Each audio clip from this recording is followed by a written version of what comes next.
Yeah, so that's a bit shocking for somebody starting off. Some things have doubled in the last 12 months. As I said the other day, the price of pork, price of chicken, eggs have gone up double. All the basic stuff, the price of petrol's going up all the time. Not outrageous, but we're almost heading into a banana republic, third world collapse type of a situation.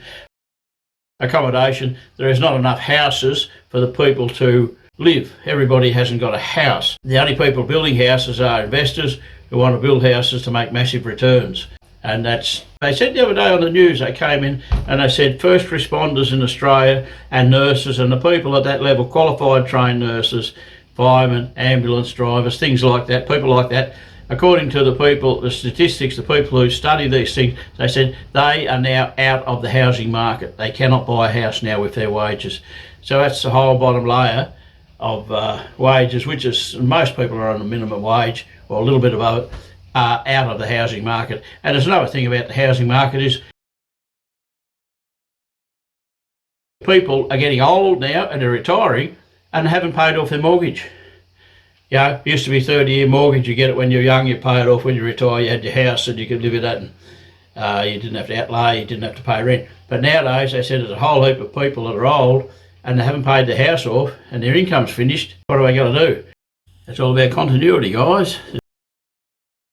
Anyway, yeah, next day I just got back from the local rubbish tip. Took a small 6x4 trailer to the tip. My son had loaded it up. I took it to the local rubbish tip just out the road. And he checked it out, make sure there's no bad things in amongst the rubbish, like oils or asbestos, stuff like that. I said, how much? He says, $75. I said, oh, sorry, what was that? Because my hearing's not good. I thought, $75. I said, what? I said, Jesus, that's gone up. He says, yeah, $75. He said, a 6x4 trailer, a loaded 6x4 trailer. If it comes above the top of the sides of a 6x4 trailer, that's classed as a loaded 6x4 trailer. And I had a couple of bags which are just sitting up above the top. And that is a loaded 6x4 trailer, a normal 6x4, 6 foot by 4 foot trailer for the metric people.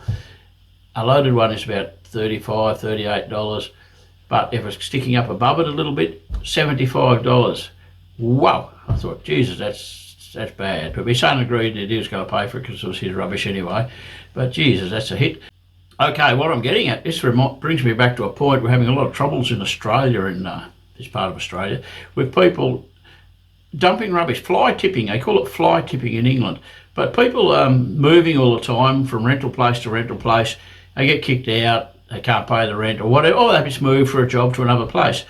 And because everybody's so poor nowadays, and they've got like not a 6x4 trailer, they've got like tandem trailers loaded with rubbish when they clean out their flat they're living or the house, they've got kids, and they just accumulate stuff, and they've got to get rid of it. They can't afford, and it's not a matter of saying, oh, I can't afford that.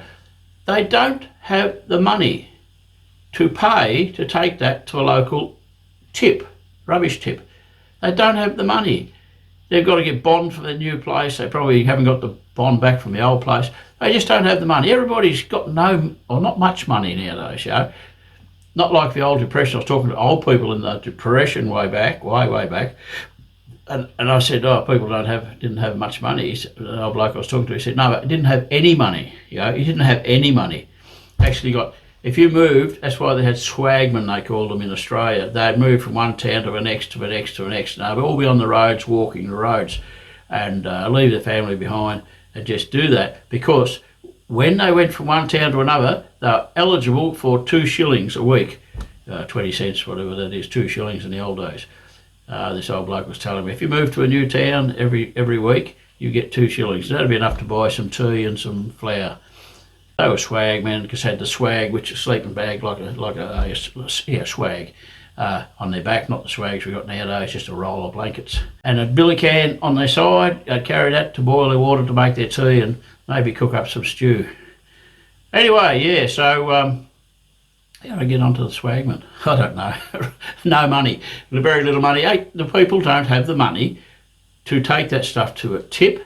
So they have to go out in the pine plantations or out the scrub in some place and just dump it out there on the side of the roads. Yeah, I can understand them. I don't agree with it. I know you shouldn't do that. But sometimes People have got to do what they have to do to survive. It's just what life is. People say a lot of these people that come from third world countries, refugees, are criminals. They're criminals. Well, if you haven't got any money and you haven't got a welfare system in the country you're in, and you've got no work and you haven't got any money and you haven't got a welfare system, and you've got to feed your family, you've got to enter into criminal activities, non-legal activities, to try and get some food for your family. That's just what you do. A lot of people who are wealthy, in other words, got money to buy food every week and a little bit left, don't understand morals in life, sort of disappear fairly quickly when your children are dying of starvation in front of you. You know, and all the pressures of just not being a good provider for your family, or a provider at all. Okay, waffling on a bit. Catch you guys, have a good one.